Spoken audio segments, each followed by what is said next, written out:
কুরবানির পশু সম্পর্কে রাসূল সাল্লাল্লাহু আলাইহি সাল্লাম যা বলেন, জাবের রাদিয়াল্লাহু তাআলা আনহু বলেন, রাসূল সাল্লাল্লাহু আলাইহি সাল্লাম বলেছেন, লা তাযবাহু ইল্লা মুসিন্না, তোমরা দাঁত ছাড়া কুরবানি করো না।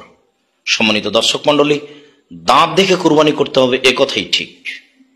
ভেড়া ভেড়ি, দম্বা দম্বি, ছাগল ছাগি, গরু গাভী, মহিষ মহিষী, ওঁট উটনি আপনারা কুরবানি করুন দাঁত দেখে। সাধারণত ছাগল দাঁতে 1 বছরে, গরু দাঁতে 2 বছরে, আর উট দাঁতে 5 বছরে, মানুষ দাঁতে 7 বছরে। এটা একটা স্বাভাবিক বয়স। এই বয়সে মানুষের দাঁত উঠে।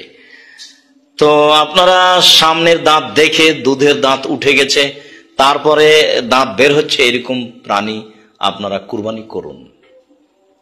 আলী রাদিয়াল্লাহু তাআলা আনহু বলেন, আমারানা রাসূলুল্লাহ সাল্লাল্লাহু আলাইহি সাল্লাম আন নাস্তাশরিফাল আইনা ওয়াল উযনা।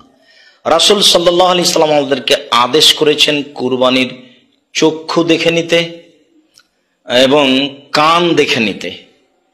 কান যেন চিরা ফাটা না হয়, চক্ষু যেন এরকম টেরা বা কানা না হয়।